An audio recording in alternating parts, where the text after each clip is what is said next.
Hey guys, it's Ashley, and today we are going to be talking about The Trials of Apollo by Riordan, Book 1, The Hidden Oracle. As you guys know, I waited a couple months before reading this book. I don't know why. I pre-ordered it, it arrived the day that it came out, and then it just kind of sat on my shelf for a really long time, but I finally got around to reading it. It was amazing, as per expected. So without further ado, I'm just gonna kind of jump into this and see where it takes me. So basically, after the events of The Blood of Olympus, which is the last book in the Heroes of Olympus series, Zeus gets really pissed at Apollo because of something a certain descendant of his did. And if you read the Heroes of Olympus, you know exactly who I am talking about. So Zeus gets super pissed at Apollo and ends up casting him down on Earth as a 16-year-old mortal boy. He has to try to figure out how to live with this and how to get back his godly status on Olympus. While he is down on Earth, he ends up at Camp Half-Blood and realizes that an old enemy of his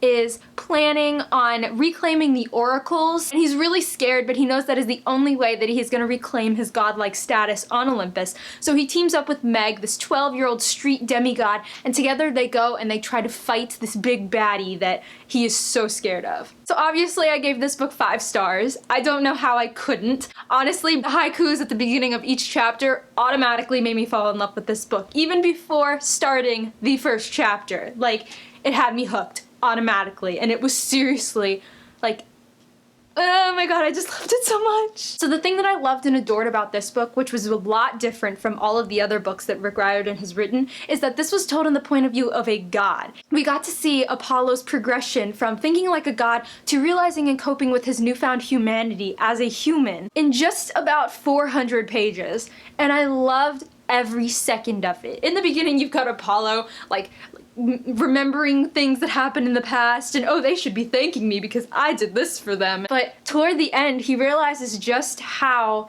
complex humans are, that he's taken them for granted all of these years, and he's just now coming to terms with that and what it means to be a human himself. And so I really loved that. Like, throughout the whole overarching plot and everything, that is what I loved. And I can only hope that that is going to get better as the series progresses. So throughout the book, he ends up experiencing these different emotions like pain and grief that he never really had to cope with as a god. He was never on the brink of dying himself. He never had to worry about hurting himself or anything like that. And so it is just a whole new level for Apollo. Through the synopsis, we do learn that he's planning on dropping in on Camp Half-Blood, and so that obviously hints to us that he's going to be meeting his kids.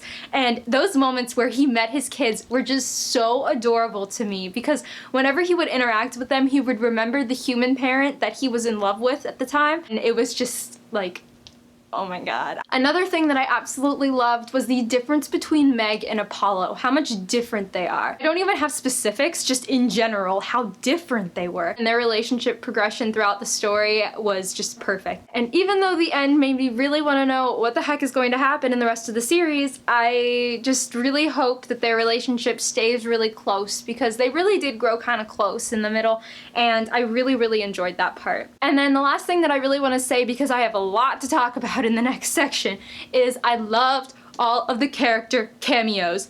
Oh my god. If he's going to Camp Half-Blood, you can automatically assume that there are going to be character cameos. Like, automatically. They were perfect, and this book was perfect, and that's all I'm gonna say. So that is really all I am going to say for the non-spoilery section.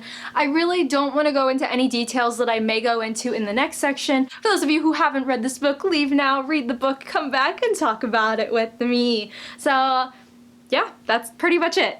Bye, non-spoilery people! There is a lot that I want to talk about and get through with this book, and I'm going to try to do it as quickly as possible to make this book talk not too long. So let's go. So the way that I like to think about this book is it's really funny, but there are huge info dumps. Huge info dumps. Everything in this book that you don't know about is basically a huge info dump, so that you know going into the rest of the series. So I'm sorry if I'm just kind of summarizing things that have been happening and then giving my reactions, but the info dumps require that. So like I said before, as soon as I flipped to page 1 and I saw that haiku, I was done. The haikus at the beginning, not only were they so funny, but they gave me flashbacks to the Titan's Curse when we first met Apollo and he was letting Talia drive his sun chariot. He became my favorite god at that point, and I'm pretty sure he was a favorite for all of us. Let's just be honest. The entire beginning is just so funny and perfect. First of all, the name that they give Apollo, Lester Papadopoulos. And then secondly, you never underestimate a 12-year-old who can kick ass in Manhattan. Like, come on. You just don't. Honestly, it took me halfway through that beginning scene to realize that Meg was a child of Demeter. So whenever we're introduced to a new demigod, we normally get these hints as to who their godly parent is, right? And so Meg is like kicking around fruit and is able to like do stuff with the fruit. And then the peach carpi, or carpi? Like, it took me a while to realize that she was a daughter of Demeter, but once I got there, I was like, this should have been so easy from the beginning for me to get. Why did it take me this long? Percy's appearance in the first few chapters was one of the best parts of this entire book. The end of that chapter when Apollo was like, let's go find Percy Jackson, my heart stopped. I taught him everything he knows about Percy. I died. I couldn't. So then we get to Camp Half-Blood, and the first thing that I am dying to see is Nico. Because in the Blood of Olympus, we left off with this hinting that Nico and Will were gonna get together, and you knew it was gonna happen, but they didn't really state it explicitly, right? Will and Nico, I can't. Just thinking about it makes me so happy and giddy, and I'm just like, thank God Nico is finally happy. Like, he's finally happy. He deserves that. He deserves it. At dinner, when Nico was sitting at the Apollo table and Apollo was like, what are you doing? Shouldn't you be sitting at the Hades table? And Nico was like, I got a note from my doctor. I can't be alone for too long. And Will goes, I'm his doctor. I love them so much. So we find out the kids have been disappearing from Camp Half-Blood and nobody knows what's been going on. Chiron also tells him that since the Doors of Death opened in the Heroes of Olympus series, that this guy Python was released, and Python is apparently like the arch nemesis of Apollo. So Python is out and is trying to reclaim all the oracles, and the first oracle that he takes over is Delphi. So the prophecies have stopped coming and Rachel hasn't come back. Remember Rachel Dare, who I forgot even existed until I read her name in this book? That's a huge problem because without prophecies, kids can't go on quests and figure out what the heck is going on. So they're kind of at a standstill in the camp. We also find out that Meg is even more of a badass than we thought she was, because at dinner, when those two guys are trying to like put a net over her or something, like I didn't even understand what the heck was happening at that point. Like, why would they do that in the middle of dinner? I have no idea. Meg all of a sudden whips out her like double skith sword things and starts like whacking at people. And then of course that's when Demeter claims her. And then some kid, I don't even know who it was, I don't remember, but some kid yells out, she's a communist. Like, where the hell did that come from? I don't understand, but it was so perfect and so random and so out of place, and I loved it all the more. And then of course, Harley, who was like the younger son of Hephaestus, he decides that he's going to put on this three-legged death race that didn't really work out in the end in the past, but they're gonna do it again because what else is there to do? There's no prophecies and no quests to go on, so let's just run some three-legged death races? Okay. But when Apollo and Meg go down, they end up in the Oracle of Delphi. And they're hearing Python and this other guy called the Beast talking to each other. And so Meg kind of like seizes up and is like tense and is like, oh my god, this can't be happening right now. And that was the moment when I realized that that guy had to be her stepdad. Now, I didn't know who he was other than that, but that's pretty much all I had. Also through that, we find out that the Beast and Python want to take the oracles and destroy Apollo. So now not only does Apollo have to deal with his arch nemesis Python, he has to deal with wanting to be destroyed by his arch nemesis Python, which is not much better. So then a little while later, Rachel comes back, and like I said before, I had forgotten Rachel had even existed until she came back in this book, which I was pretty happy about. I remember when she used to like doodle all over her pants and like her jeans. That was the one thing that I remembered about her, and her orange hair. But anyway, so Rachel comes back and we learn a lot more about what's happening with the oracles. Another huge info dump. So basically this company called Triumvirate Holdings has been funding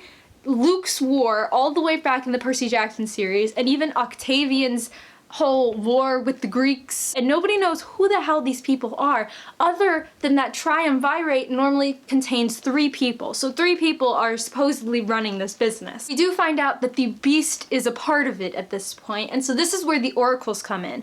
So Apollo has to confess that there is more than one oracle. There's more than one of Delphi, basically. So obviously there is Delphi. That's the one that we like and the one that is at Camp Half-Blood. But then there's also Sybil of Cumae, which basically she was the one who wrote the Sibylline books, which Emma, the harpy from Heroes of Olympus, had memorized. Then there's the Oracle of Erythe and the Cave of Trophonius, which nobody really talks about, nobody really cares about. Then they get to the 5th one, which is the focus of this book, the Grove of Dodona, which was planted by Ray the Titan, but she's a good Titan. But the reason that Python is here and the reason that he wants Apollo is because he cannot get to Dodona. It's the one oracle that Apollo is not connected to.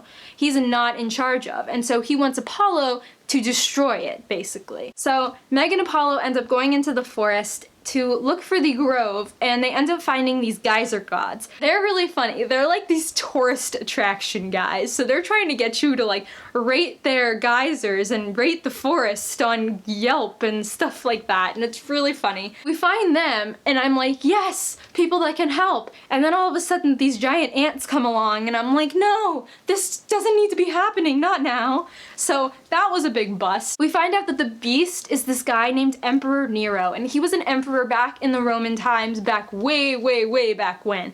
And the reason that he's still around today is because people have still believed in him. That is kind of how we know that the gods still exist. People still believe in them, so they still exist. And if people still believe that this guy is a god, he's going to exist as a god. I find that really funny and really awful at the same time, that they've kind of twisted this notion that we've known for so long and turned it into something that can actually be used for evil. So as much as I hated that, I kind of liked it at the same time. I hadn't expected Meg to be working with him. I don't know about you guys and whether you like expected that, but that kind of like killed me. Apparently Nero was the one who had been raising her this whole time, so I was right. He was technically her stepdad, but the entire time he's been brainwashing her. When you're growing up, your mind is so pliable. The fact that this guy was able to kind of brainwash her into thinking that he was 2 separate personalities, that if she did anything wrong, it was her fault that the beast would come out, and it wasn't his fault. That was so awful. I felt so bad for her, because she thought it was all her fault that this was all happening. It was all her fault. She was doing something wrong, and that was causing the beast to come out and kind of attack everybody, and that's not what was happening. No matter how many times Apollo tried to explain it to her, she wasn't listening because she had been brainwashed for so long. And basically, Nero had been using Meg so that he could get into the grove and burn it down, and in addition, burn down the entirety of Long Island and build his new empire. Percy is not gonna have that. The giant Colossus of Nero, this gigantic statue, has come to life and is going to attack Camp Half-Blood. Why does everything have to happen to Camp Half-Blood? Can't they just have like a few years of just peace and quiet, where they could all live together and live without fear of dying the next day? They deserve at least that. But back to the fight though. Percy shows up. Apollo ends up like bewitching this arrow and giving the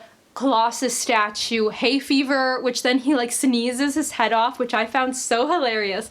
But then in the process, he ends up giving the entire camp hay fever in one day. So, way to go, Apollo, I guess. So the very last part of the book basically consists of Apollo going over this prophecy that he received from the Grove of Dodona when he was in there, which said that there was going to be like a metal dragon thing, and the first thing that I thought of was Festus, and then the next thing that I thought of was Leo, and then I realized, oh my god, is Leo gonna come back? Because Harley had been trying to like bring him back with his little contraption thing, right? And then all of a sudden, Leo comes back. I legit started crying. I couldn't deal. I couldn't. The fact that all of these books are so interconnected and in the same world, and everybody's just coming back. Everybody is just making me so happy. They decide that Apollo, Leo, and Calypso are going to go to each of the oracles to make sure that they were safe and to reclaim them for themselves, and they were going to try to stop Python from you know, destroying everything, which I'm really excited about because that just means that Jason and Piper are gonna come back, and also Frank and Hazel because they're going all the way to the other side to Camp Jupiter. Yes! The team is getting back together. My heart. I'm like refeeling all the feelings going back through this book. So thank you guys so much for watching and sticking with me through this. I can't wait to get to the next Trials of Apollo book, and also the next Magnus Chase book. It's coming out in a month. Super excited about that because the first one was awesome, and you will have a book talk up for that one too, let me tell ya.